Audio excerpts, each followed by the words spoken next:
তোমরা কি আমার কথা শুনতে পাচ্ছ ক্লিয়ারলি? কেউ একটু আনমিউট করে বলো শুনতে পাচ্ছ কিনা। শোনা যাচ্ছে? আমার গলার আওয়াজ শোনা যাচ্ছে?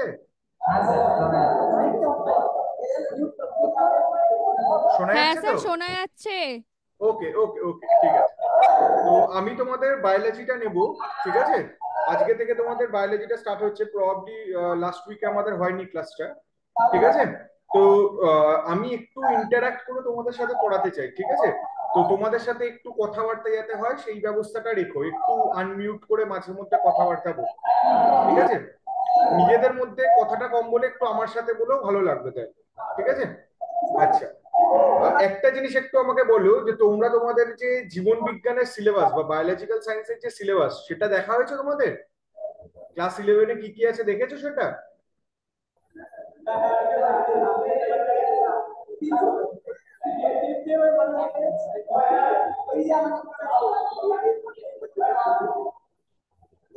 শিবপুর একজন একজন করে বলো, একজন বলো যে তোমাদের সিলেবাস কি পুরোটা দেখেছো, জানো জীবন বিজ্ঞানে কি কি আছে?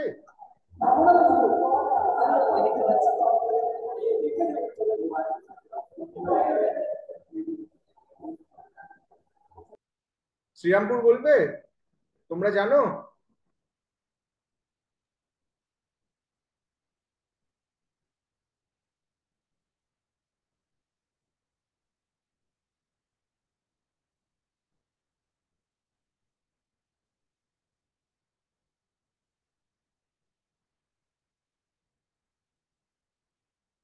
হ্যাঁ, বলো যার হাতে মাইক আছে বলো।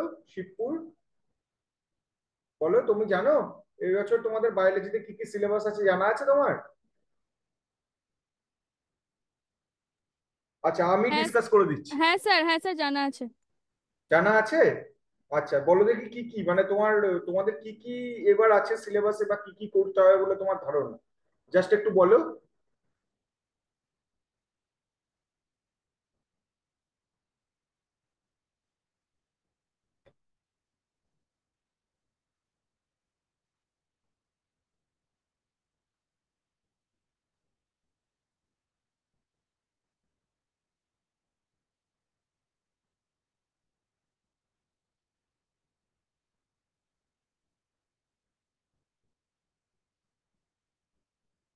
আচ্ছা ঠিক আছে, আমি বলে দিচ্ছি যে তোমাদের এইবার ওভারঅল ক্লাস 11-এর সিলেবাসে কি কি আছে, ঠিক আছে?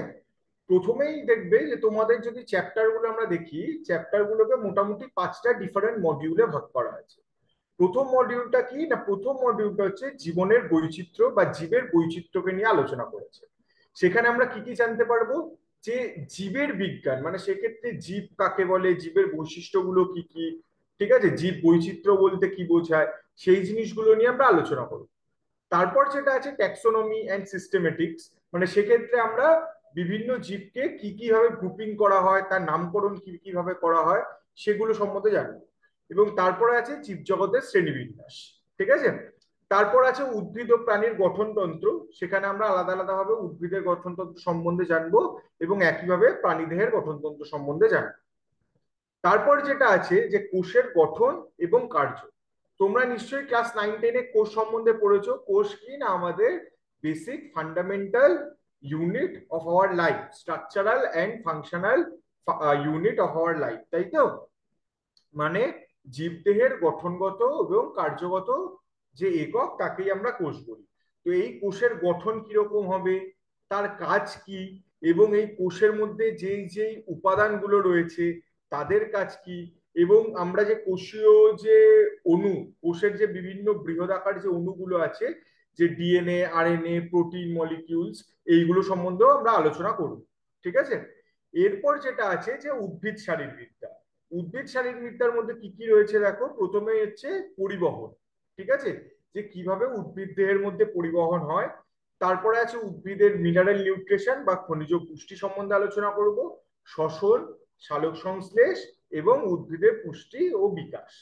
এবং মানব শারীরবিদ্যার মধ্যে আমরা কি কি দেখবো, যে পরিপাক ও বিশোষণ, শ্বাসকার্য ও শ্বসন, দেহতরল ও সংবহন, রেচন পদার্থ ও তাদের নির্গমন, চলন ও গমন, স্নায়বিক নিয়ন্ত্রণ ও সমন্বয় সাধন, এবং ফাইনালি রাসায়নিক সমন্বয় সাধন এবং নিয়ন্ত্রণ। তো এতগুলো চ্যাপ্টার আমাদের কিন্তু ক্লাস 11-এ কভার আপ করতে হবে, ঠিক আছে? তো আজকে আমি যেটা প্রথম যে চ্যাপ্টার, সেই চ্যাপ্টারটা নিয়ে আমরা আজকে ডিসকাশন স্টার্ট করব, যেই চ্যাপ্টারটা হচ্ছে জীবের বৈচিত্র্যের মধ্যে পড়ছে। তো প্রথম যে চ্যাপ্টারটা, সেটার কি নাম না জীবের বিজ্ঞান বা জীবনের বিজ্ঞান, ঠিক আছে?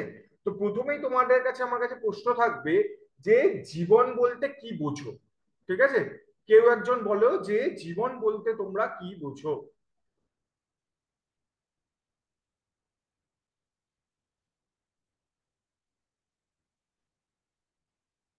যে কোনো একজন বলো, আইদার শিবপুর বা শ্রীরামপুর, যে কোনো একজন তোমরা বলো যে জীবন বলতে তোমরা কি বোঝো।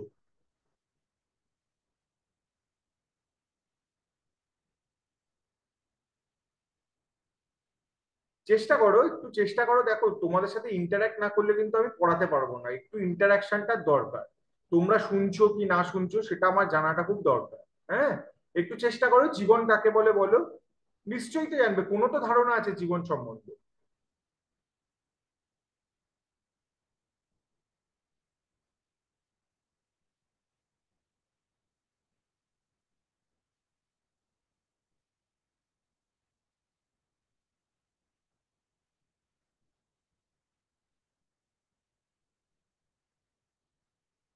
তোমরা কি কেউ বলতে পারবে না, আমি নিজেই বলবো? কেউ চেষ্টা করবে? তোমরা জীবন কাকে বলে বলতে চেষ্টা করবে? হ্যাঁ শিবপুর, তোমরা বলো না, স্যার জানতে চাইছেন তো, বলো বলো।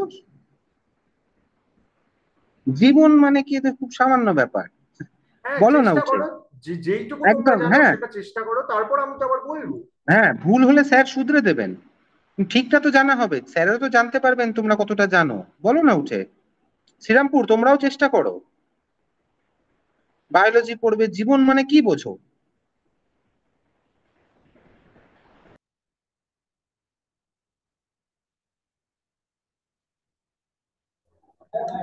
বা প্রজনন, বেঁচে থাকার জন্য পরিবেশের সাথে সম্পর্ক, এরকম কোষীয় জীবদের জীবন বলে। আচ্ছা, ভেরি গুড। শ্রীরামপুর কি বলছো? শ্রীরামপুর চেষ্টা করো। স্যার, জীবন মানে হচ্ছে যেটা প্রোটোপ্লাজমীয় সত্তা যা বৃদ্ধিতে সক্ষম এবং মানে ভেরি বৃদ্ধিতে গুড, সক্ষম এবং মানে পুষ্টি আর জননে সক্ষম এবং অনুভূতি মানে গ্রহণ করতে পারে, ভেরি গুড, ভেরি গুড। ঠিক গমনেও আছে, সক্ষম। তোমরা একদম একদম যেটা বললে তোমরা পুরোপুরি ঠিক বলেছো, ঠিক আছে? তাহলে জীব কি? যে জীব হচ্ছে যে তার যে পারস্পরিক, যে তোমার আহ পরিবেশের সাথে বিভিন্ন ক্রিয়া বিক্রিয়ার যে বহিঃপ্রকাশ, ঠিক আছে? এই বহিঃপ্রকাশগুলি কি কি, যেটা শ্রীরামপুর অলরেডি বললো, যে বৃদ্ধি বলো, প্রজনন বলো, পরিপক্তি বলো, বিবর্তন বলো, এই সবগুলো মিলিয়ে কোষীয় বা ও যেটা বললো প্রোটোপ্লাজমীয়, তার যে জটিল যৌগ যৌগের কার্যকারিতা, একেই আমরা বলবো জীবন, ঠিক আছে? বোঝা গেল? তাহলে জীবের প্রথম যে বৈশিষ্ট্য কি, সেটা একটা প্রোটোপ্লাজমীয় হতে হবে, এবং এ কি করবে, পরিবেশের সাথে সে ইন্টারাক্ট করবে, কার মানে বিক্রিয়া করবে বা ক্রিয়া করবে, করে তার কিছু রেসপন্স দেখাবে। সেই রেসপন্স গুলো কি কি? বৃদ্ধি হতে পারে, প্রজনন হতে পারে, পরিপক্তি হতে পারে, বিবর্তন হতে পারে, ঠিক আছে? তাহলে আমরা যদি এখন বলি যে প্রাণের যে তোমার প্রাথমিক বৈশিষ্ট্য, প্রাণের প্রাথমিক বৈশিষ্ট্যগুলো কি কি হবে? যেমন অলরেডি তোমার শ্রীরামপুরের এরা বললো যে প্রথমেই হবে কি না বৃদ্ধি। বৃদ্ধি বলতে আমরা কি বুঝি? যে আইদার আমাদের কোষে, আমরা যদি এককোষী জীবদেহের ক্ষেত্রে দেখি, কোষের সাইজ বৃদ্ধি হওয়া, ঠিক আছে? কিন্তু বহুকোষী জীবদেহের ক্ষেত্রে যদি দেখি, কোষের সাইজ বৃদ্ধি হওয়ার সাথে সাথে কোষের কন্টিনিউয়াস বিভাজন, এবং এই কোষের কন্টিনিউয়াস বিভাজন হলে কি হবে, আমাদের বহুকোষী জীবের ক্ষেত্রে বহুকোষী জীবের জীব দেহের পরিবর্তন ঘটবে, অর্থাৎ বৃদ্ধি ঘটবে, ঠিক আছে? দ্বিতীয় প্রাণের বৈশিষ্ট্য কি? দ্বিতীয় বৈশিষ্ট্য হচ্ছে বিপাক। বিপাক ছাড়া কিন্তু আমাদের কোন রকম কাজই সম্পন্ন হওয়া পসিবল নয়। তার কারণ কি? আমরা যে খাবারটা ইনটেক করছি, সেই খাবারটা কি হয় না অপচিতি বিপাকের মাধ্যমে বিয়োজিত হয় বা ভেঙে যায়, ভেঙে গিয়ে তার থেকে শক্তি তৈরি করে, এবং সেই শক্তিটাই কিন্তু কি হয় না ফাইনালি আমরা যখন কোনো কাজ করি, সেই শক্তিটা তখন ইউটিলাইজ হয়, ঠিক আছে? আবার একইভাবে এই ধরনের বিপাককে বলা হয় অপচিতি বিপাক। কিন্তু এই যে খাবারটা তো আমরা খেলাম, কিন্তু এই খাবারটা তো আবার তৈরি হতে হবে। ধরো আমি যদি বলি এই জীবজগতে একমাত্র খাদ্য তৈরিতে সক্ষম কারা, নিজেদের খাদ্য তৈরি করতে সক্ষম কারা জীবজগতে? আমরা কি নিজেদের খাবার নিজেরা তৈরি করতে পারি? আমরা কি স্বভোজী প্রাণী বলো? না স্যার, না স্যার, একদমই না, আমরা তাই তো? অন্য তাহলে জীবের ওপর ডিপেন্ডেন্ট। ভেরি গুড, আমরা হচ্ছি পরভোজী প্রাণী, তাই তো? অন্যের উপর আমরা ডিপেন্ডেন্ট। তাহলে এই জীবজগতে একমাত্র স্বভোজী কারা? এই জীবজগতে একমাত্র স্বভোজী হচ্ছে উদ্ভিদ শ্রেণী, যারা কি করে, যে সৌর শক্তিতে তোমার খাদ্যের স্থৈতিক শক্তি রূপে স্টোর করে রাখে। ঠিক আছে? এই যে সালোক সংশ্লেষের মাধ্যমে খাদ্যের মধ্যে শক্তিকে স্টোর করছে, এই ঘটনার জন্য যে বিপাকটা হয় তাকে আমরা বলি উপচিতি বিপাক। ঠিক আছে? তাহলে উপচিতি বিপাকে কি হচ্ছে, শক্তি স্টোর হচ্ছে, আর অপচিতি বিপাকে সেইটা ভেঙে গিয়ে সেই শক্তির রিলিজ ঘটছে। বোঝা গেল ব্যাপারটা? ক্লিয়ার হলো? এরপর যে প্রাণের প্রাথমিক বৈশিষ্ট্য সেটাকে আমরা বলি সংবেদনশীলতা বা উত্তেজিতা। ঠিক আছে? আজকে ধরো তোমার কোনো বন্ধুর যদি কোনো কারণে কষ্ট হয়, তুমি কি তার সামনে হাসতে পারবে? পারবে না। তোমার যে মন বা তোমার যে মস্তিষ্ক তোমাকে সেটা করতে বারণ করবে। বা আজকে হঠাৎ করে যদি তুমি হাঁটতে গিয়ে পায়ের মধ্যে পেরেক ফুটে যায়, তুমি আহা উহু করে চিৎকার করে উঠবে বা পাটা সেখান থেকে সরিয়ে নেবে। তাহলে এই জিনিসগুলো কি? এই জিনিসটা হচ্ছে সংবেদনশীলতা, যে পরিবেশের সাথে আমি কিভাবে রিয়াক্ট করছি। বোঝা গেল ব্যাপারটা? এবং ফাইনালি প্রাণের যে আলটিমেট বৈশিষ্ট্য সেটা হচ্ছে জনন। জনন মানে কি? নেক্সট প্রোজেনিকে এই পৃথিবীতে নিয়ে আসা। ঠিক আছে? যে কোনো সজীব কোষ বা জীবের গুরুত্বপূর্ণ বৈশিষ্ট্য হচ্ছে জনন প্রক্রিয়া, যাতে তারা কি হয়, যে একদম সিমিলার টাইপ অফ একটা অপত্যকে এই পৃথিবীতে নিয়ে আসে। ঠিক আছে? সো এইগুলো ছিল হচ্ছে প্রাণের প্রাথমিক বৈশিষ্ট্য। এবার এই বৈশিষ্ট্যগুলোকে যদি আমরা আরেকটু ডিটেলে গিয়ে দেখি, সজীব মানে যে কোনো সজীব যে আমাদের প্রাণী রয়েছে বা উদ্ভিদ রয়েছে, তাদের যদি এই বৈশিষ্ট্যগুলোকে আমরা একটু ডিপে গিয়ে দেখি, তাহলে আর কি কি বৈশিষ্ট্য আমরা পাচ্ছি। প্রথমেই দেখো হচ্ছে তাদের একটা নির্দিষ্ট আকার এবং আকৃতি থাকবে। ঠিক আছে? আজকে আমরা এই যে তোমরা প্রত্যেকে বসে আছো, ঠিক আছে, হঠাৎ করে যদি একজন বাঁদর এসে তোমাদের ক্লাসরুমে বসে যায়, তাহলে তাকে তো তোমরা শনাক্ত করতে পারবে? পারবে তো? পারবে তো শনাক্ত করতে? তোমাদের মধ্যে যদি হঠাৎ একজন বাঁদর এসে ক্লাসরুমে বসে আমার বায়োলজি ক্লাস করতে শুরু করে, তাহলে হ্যাঁ তোমরা স্যার। শনাক্ত করতে পারবে তো? কিভাবে পারবে? কারণ তার নির্দিষ্ট একটা আকার আছে, নির্দিষ্ট একটা মরফোলজি বা বাহ্যিক তোমার একটা শেপ রয়েছে, বা বাহ্যিক একটা তার কিছু গঠনগত বৈশিষ্ট্য রয়েছে। ঠিক আছে? ঠিক একই রকম ভাবে মানুষেরও একটা বাহ্যিক বৈশিষ্ট্য রয়েছে, অন্যান্য পশু পাখি বা উদ্ভিদ তাদের কিছু বাহ্যিক আকার বা বৈশিষ্ট্য রয়েছে। ঠিক একইভাবে কিন্তু যাদেরকে আমরা খালি চোখে দেখতে পাই না, তাদেরও কিন্তু নির্দিষ্ট কিছু বৈশিষ্ট্য বা আকার আয়তন রয়েছে। যাদেরকে আমরা খালি চোখে দেখতে পাই না, যাদেরকে আমরা মাইক্রোস্কোপের নিচে দেখি, তাদেরকে কি বলা হয়? অণুজীব বা মাইক্রোবস। মাথায় থাকবে, তাদেরও কিন্তু নির্দিষ্ট কিছু আকার আছে, নির্দিষ্ট একটা আকৃতি আছে। বোঝা গেল ব্যাপারটা? ক্লিয়ার হলো? এর পরেই যেটা তোমার সজীব কোষের বা সজীবের যে বৈশিষ্ট্য, সেটা হচ্ছে কোষীয় সংগঠন এবং প্রোটোপ্লাজমের উপস্থিতি। যেই কথাটি আমাকে শ্রীরামপুর গার্লসের একজন মেয়ে বলল, যে প্রোটোপ্লাজমের উপস্থিতির কথা। ঠিক আছে? তার মানে কি, প্রতিটি সজীব কোষই কি হবে, একটি কোষ নিয়ে তৈরি হবে, যেই কোষের মধ্যে কি হবে, প্রোটোপ্লাজম উপস্থিত থাকবে। ঠিক আছে? কিন্তু এমন একটি জীবের নাম বলো তো, যার মধ্যে সব সময় কোষীয় উপস্থিতি থাকে না বা প্রোটোপ্লাজমীয় উপস্থিতি থাকে না? বলতে পারবে? একটি জীবের নাম বল। অ্যামিবা। না, অ্যামিবা সব সময় সজীব। বিগত virus. Right, very good, virus, তাই তো? গত এই 2-2.5 বছরে আগে যখন করোনা হয়েছিল, তখন তোমরা দেখেছিলে দীর্ঘকাল তোমাদের স্কুল লকডাউন ছিল, ক্লাস হয়নি, তাই তো? একটা গ্যাপ হয়েছিল। সেটা কিসের জন্য হয়েছিল? সেটা হয়েছিল করোনা ভাইরাসের জন্য। এই ভাইরাস হচ্ছে এমন একটি উপাদান, যেটি হচ্ছে জীব এবং জ্বর এই দুজনের মধ্যবর্তী একটা অবস্থান। এরা যখন কোনো পোষক কোষের মধ্যে ঢুকে, তখন তারা সজীবের মতো আচরণ করে, কিন্তু যখন এরা পোষক কোষের বাইরে থাকে, তখন কিন্তু এরা জ্বরের মতো আচরণ করে। ক্লিয়ার হলো ব্যাপারটা? বোঝা গেল? এরপর যেটা আছে কোষীয় সংগঠন এবং প্রোটোপ্লাজমের উপস্থিতি ছাড়া যেটা আছে সেটা হচ্ছে একটা সুষম দেহ সংগঠন। এই যে আমি যেটা বলছিলাম, ধরো প্রত্যেকটা সজীব প্রাণী বা উদ্ভিদে কি হয়, আইদার এককোষী হবে বা বহুকোষী হবে, তাই তো? এবার এই এককোষীদের ক্ষেত্রে কি হয়, সেই অর্থে কিন্তু তোমার কোনো দেহে অঙ্গ বা তন্ত্র এই ধরনের কিছু দেখতে পাওয়া যায় না।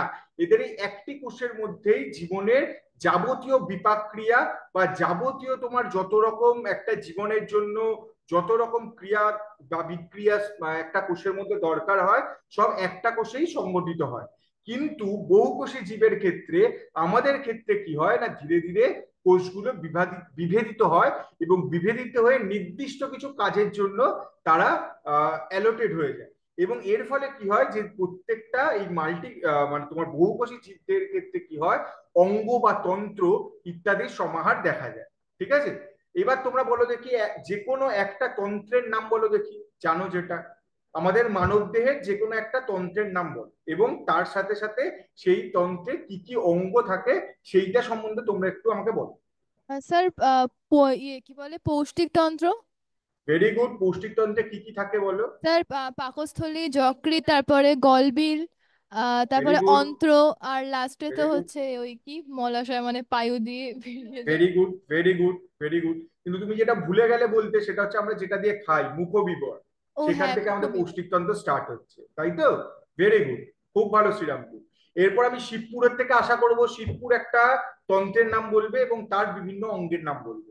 বলো, শিবপুর বলো, একটা তন্ত্রের নাম বলো এবং তার বিভিন্ন অঙ্গগুলোর নাম বলো।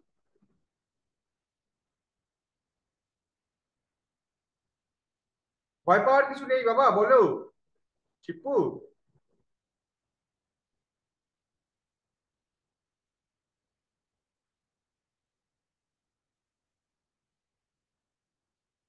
আচ্ছা, ওরা খুব একটা ইচ্ছুক নয় মনে হয় বলায়। ঠিক আছে, আচ্ছা এরপর তাহলে তোমাদের অঙ্গ এবং তন্ত্র এবং কোষ এইগুলো সম্বন্ধে একটা ধারণা ক্লিয়ার হলো যে এইগুলো হচ্ছে সজীব কোষের বিভিন্ন বৈশিষ্ট্য। এরপর যে বৈশিষ্ট্যটা আমি বলবো সেটা হচ্ছে শক্তির চাহিদা, উপযোগিতা এবং বিপাক। ঠিক আছে, তো প্রথমেই তোমাদের বললাম, ধরো আজকে আমরা যখন খুব কাজকর্ম করি, তাই তো, তখন কি হয়, আমাদের ক্লান্তি আসে, ক্লান্তি এলে আমরা ঘুমিয়ে পড়ি।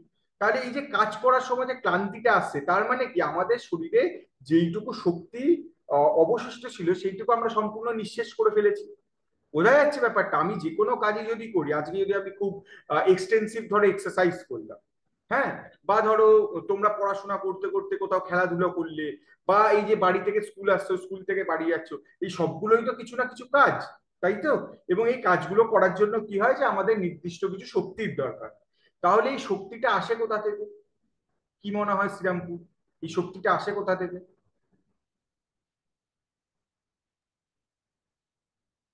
স্যার খাদ্য থেকে। ভেরি খাদ্য গুড, খাদ্য থেকে। খাদ্য খাদ্য থেকে হজম কিভাবে হয়ে আসে? আমাদের শক্তি উৎপন্ন হয়, বিপাকের ফলে শক্তি উৎপন্ন হয়, এটিপির ভেরি শক্তি গুড, উৎপন্ন হয়। Very good. তাহলে খাদ্যটা কিভাবে তোমার বিপাক হচ্ছে, খাদ্যটা কি হয়, প্রথমে একদম বিপাক হয়ে সরল হয়ে যায়। মানে আমরা যে জটিল খাদ্যটা গ্রহণ করি, ঠিক আছে, ধরো শর্করার মধ্যে আমরা জটিল খাদ্য বলতে স্টার্চ বুঝি, তাই তো? এই স্টার্চ কি হয়, জটিল খাদ্য হিসেবে আমরা গ্রহণ করি। এবার বিপাক হওয়ায় কি হয়, ওটা কি হয়, একদম সরল খাদ্যে পরিণত হয়। মানে কি হবে, স্টার্চ থেকে তোমার একদম গ্লুকোজে চলে আসবে। ঠিক আছে, এবং ফাইনালি কি হবে, এই শ্বসনের মাধ্যমে গ্লুকোজটা ইউটিলাইজ হবে, হয়ে সেই শ্বসনের মাধ্যমে শক্তি উৎপন্ন হয়, তাই তো? তো এই ধরনের যে বিপাক, যাতে তোমার শক্তি উৎপন্ন হয় এবং দেহের শুষ্ক ওজন হ্রাস পায়, তাকে আমরা বলি অপচিতি বিপাক। তার একটি উদাহরণ হলো শ্বসন। ক্লিয়ার হলো ব্যাপারটা? এইবার তোমরা যেমন বললে যে খাদ্যের মাধ্যমে, খাদ্য বিয়োজনের মাধ্যমে শক্তিটা তৈরি হচ্ছে, তাহলে তো খাদ্যের মধ্যে প্রথমে কেউ শক্তিটাকে আবদ্ধ করেছিল, তাই তো? তাহলে কে করেছিল সেই আবদ্ধটা, খাদ্যকে, শক্তিকে খাদ্যের মধ্যে আবদ্ধ কে করেছিল, বলো দেখি। স্যার ওই সালোক সংশ্লেষের মাধ্যমে ভেরি উদ্ভিদ। Good, very good. সালোক সংশ্লেষের মাধ্যমে তাহলে আমাদের খাদ্যের মধ্যে শক্তিটা আবদ্ধ হয়েছিল, তাই তো? তাহলে সালোক সংশ্লেষ কি ধরনের বিপাক? সালোক সংশ্লেষ হচ্ছে উপচিতি উপচিতি বিপাক। বিপাক। Very good. তার কারণ কি, এতে দেহের শুষ্ক ওজন বৃদ্ধি পায়। ঠিক আছে, তাহলে উপচিতি আর অপচিতির মধ্যে পার্থক্যটা বোঝা গেল? কোথাও অসুবিধা নেই তো আর? আচ্ছা, এরপর যেটা আছে সজীবের বৈশিষ্ট্য, সেটা হচ্ছে বৃদ্ধি। ঠিক আছে, এইবার তোমরা আমাকে বলো তো বৃদ্ধি বলতে কি বোঝো? কোনো আইডিয়া আছে তোমাদের?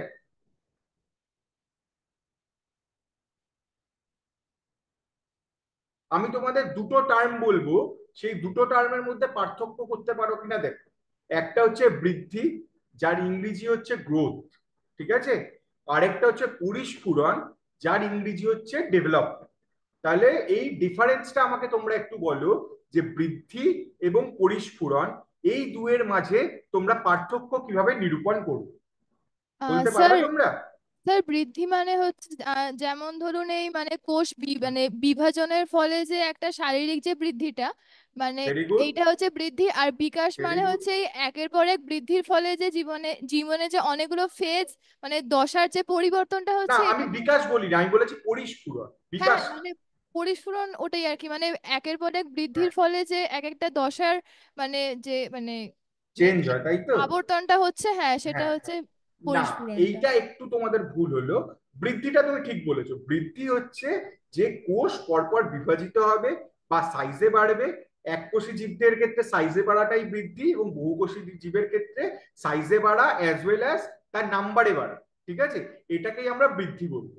কিন্তু পরিস্ফুরণ হচ্ছে কি, শুধুমাত্র কোষ বিভাজন হলেই হবে না, কোষের বিভেদন হতে হবে। অর্থাৎ বিভেদন বলতে কি, পার্টিকুলার একটা কাজের জন্য তাকে অ্যালট করে দিতে হবে। মানে আমার চোখের মধ্যে যেই ধরনের কোষ রয়েছে, ঠিক আছে, সেই ধরনের কোষ নিশ্চয়ই চুলের মধ্যে নেই। দুয়ের মধ্যে পার্থক্য আছে, তার মানে কি, তার কাজের মাধ্যমে তাকে আলাদা করে দেওয়া। এই ঘটনাটাকে বলা হয় বিভেদন, এবং এই বিভেদন যেই প্রক্রিয়ার মাধ্যমে হয় তাকে বলা হয় পরিস্ফুরণ। বোঝা গেল? তাহলে এই যে কোষ, আমাদের কি হয়, যে কোনো প্রাণী কি হয়, একটা কোষ থেকে শুরু হয়, তাই তো? তাহলে এই একটা কোষ থেকে তোমার কোষ ডিভাইড করে করে করে করে যখন পূর্ণাঙ্গ একটা তোমার জীবদেহ তৈরি হয়, তখন তাকে আমরা তাহলে কি বলবো, যে এর মধ্যে দুটোই ইনভলভ আছে, বৃদ্ধিও ইনভলভ আছে, আবার পরিস্ফুরণও ইনভলভ আছে। বৃদ্ধিতে কি হবে, নাম্বার বাড়বে, সাইজ বাড়বে। কিন্তু পরিস্ফুরণে কি হবে, তোমার এই যে বিভিন্ন অঙ্গ, বিভিন্ন তন্ত্র তৈরি হচ্ছে, এই প্রত্যেকটা যে কাজ সেপারেট হয়ে যাচ্ছে, এই পুরো জিনিসটাকে নির্ধারণ করা হচ্ছে পরিস্ফুরণ। ক্লিয়ার হলো ব্যাপারটা? বোঝা গেল? শ্রীরামপুর, বোঝা গেছে? হ্যাঁ স্যার, হ্যাঁ স্যার। একদম, হ্যাঁ। এরপরে তোমার সজীবের যে বৈশিষ্ট্য, যেটা আমি তোমাদের একটু আগেও বলেছি, সেটা হচ্ছে সংবেদনশীলতা বা উত্তেজনায় সাড়া দেওয়া। ঠিক আছে, এই এই জিনিসগুলো তোমরা ক্লাস 10-এও তোমরা পড়েছিলে, যেখানে তোমাদের ওই মস্তিষ্কের চ্যাপ্টারটা ছিল। ঠিক আছে, সেখানে তোমরা নিউরন সম্বন্ধে পড়েছিলে। তো তোমাদের আমি দুটো জিনিস জিজ্ঞেস করব, যে বলো তো উদ্দীপক কি জিনিস এবং উত্তেজিতা কি জিনিস। এই দুটো টার্মই কিন্তু সংবেদনশীলতার সাথে রিলেটেড। বলো দেখি উদ্দীপক কি জিনিস এবং উত্তেজিতা কি জিনিস।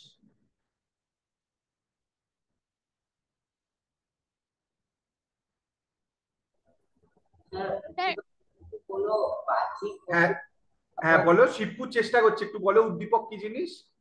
যখন কোনো বাহ্যিক বস্তু কোনো মানে বস্তুকে তার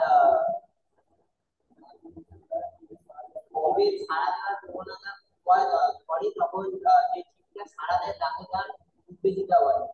very good, very good, very good. তাহলে উদ্দীপক হচ্ছে কি, উদ্দীপক হচ্ছে বহিস্থ, মানে জীবদেহের বাইরে কোনো তোমার স্টিমুলাস। মানে কি হবে এর যেমন আমি বললাম যে আমার পায়ের মধ্যে যদি পেরেকটা ফোটে, তাহলে এই ক্ষেত্রে কি হলো, পেরেক ফুটছে, যে এই পেরেকের যে পেরেকটা যেটা, সেটা হচ্ছে উদ্দীপক। যেটা কি করছে, আমার পায়ের মধ্যে যখন ফুটছে, তখন একটা সমগ্র একটা স্নায়ুতন্ত্রের মধ্যে একটা কি করছে, একটা আমাদের সেই আমরা রিলে পড়েছিলাম, মনে আছে গতবার ক্লাস 10-এ কি ছিল, তোমাদের ওই প্রতিবর্ত চাপের যে একটা ছবি ছিল, মনে আছে?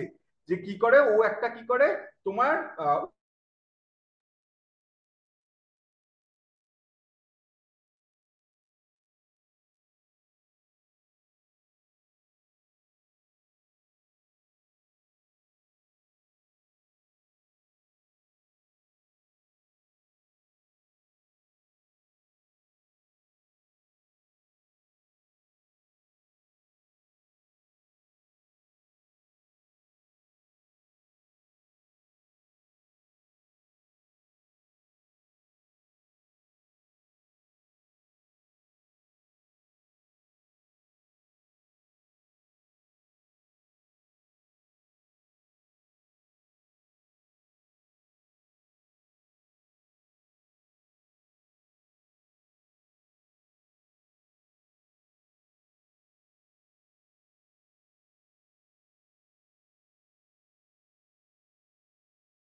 হ্যালো, শোনা যাচ্ছে এবার আমার কথা?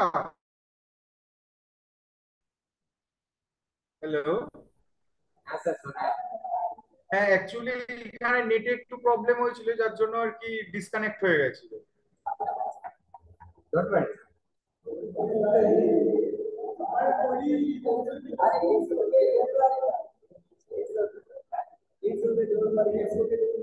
পরের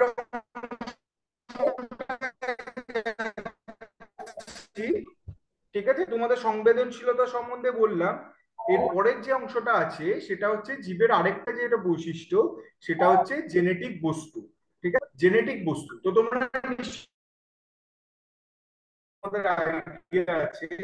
বলো দেখি জেনেটিক বস্তু বলতে তোমরা কি বোঝো, শিবপুর?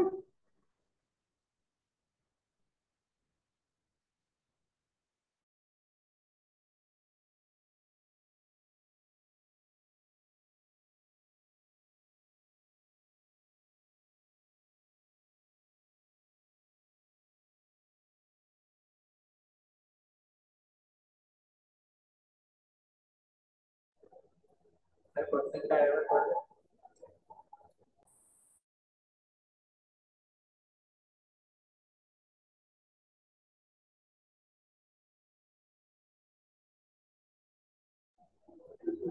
স্যার কোশ্চেন, একটা হ্যাঁ বলো, কিছু বলবে? স্যার কি বললেন কোশ্চেন? হ্যাঁ, একটু জোরে বলো বাবা, তোমার কথা শোনা যাচ্ছে না। স্যার কোশ্চেনটা একবার বলবেন? হ্যাঁ, আমি বলছি জেনেটিক বস্তু বলতে তোমরা কি বোঝো, জেনেটিক বস্তু বলতে তোমরা কি বোঝো?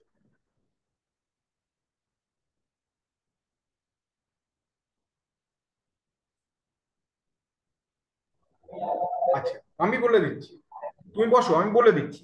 জেনেটিক বস্তু হচ্ছে যে কোনো সজীব বস্তুর কোষে, নিউক্লিয়াসে যে জেনেটিক বস্তুটা থাকে, যার মাধ্যমে কি হয়, একটা জনু থেকে আরেকটা জনুতে বার্তার তোমার কি বলবো সম্প্রসারণ ঘটে, তাকে বলা হয় জেনেটিক বস্তু। ঠিক আছে, সাধারণত কি হয় আমাদের ক্ষেত্রে, অর্থাৎ মানব দেহে বা যে কোনো উদ্ভিদ বা প্রাণী দেহের কি হয়, জেনেটিক বস্তু রূপে কে থাকে? ডিএনএ। ঠিক আছে, খুব কিছু কিছু ভাইরাসের ক্ষেত্রে জেনেটিক বস্তু রূপে কিন্তু তোমার আরএনএও থাকে। বোঝা গেল ব্যাপারটা? ঠিক আছে, এরপর সজীব কোষের যে বৈশিষ্ট্যটা সম্বন্ধে তোমাদের বলবো, সেটা হচ্ছে পরিবর্তিতা বা মিউটেশন। মিউটেশন হচ্ছে এই যে জেনেটিক বস্তু, তার মধ্যে যদি কোনো চেঞ্জ আসে হঠাৎ করে, ঠিক আছে, এবং সেই চেঞ্জটা যদি তোমার থেকে যায়, তখন তাকে আমরা বলবো কি না, সেইটাকে বলবো পরিবর্তিতা বা মিউটেশন। ক্লিয়ার?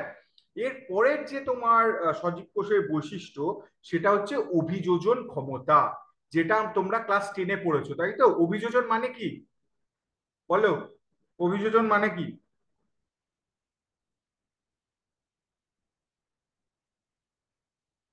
বলতে পারবে? শ্রীরামপুর বলতে পারবে অভিযোজন মানে কি? আচ্ছা, শিবপুর চেষ্টা করছে, করো, চেষ্টা করো। স্যার, পরিবেশের সাথে জীবের মানিয়ে নেওয়ার ক্ষমতাকে অভিযোজন বলে। ভেরি গুড, খুব সুন্দর। পরিবেশের সাথে জীবের যে মানিয়ে নেওয়ার ক্ষমতা, তাকেই বলা হচ্ছে অভিযোজন। তাহলে এটা হচ্ছে সজীব কোষের একটা বৈশিষ্ট্য, যে আমরা কি করব, যে বাইরে পরিবেশের যে অবস্থান বা যে আহ, তোমার চরিত্র বা পরিবেশে, তার সাথে নিজেকে খাপ খাইয়ে নেওয়ার যে অবস্থা, ঘটনা, সেটাকে আমি বলবো অভিযোজন। ঠিক আছে, কোনো একটা উদাহরণ দিতে পারবে শ্রীরামপুর অভিযোজনের? বলো, অভিযোজনের কোনো উদাহরণ দিতে পারবে?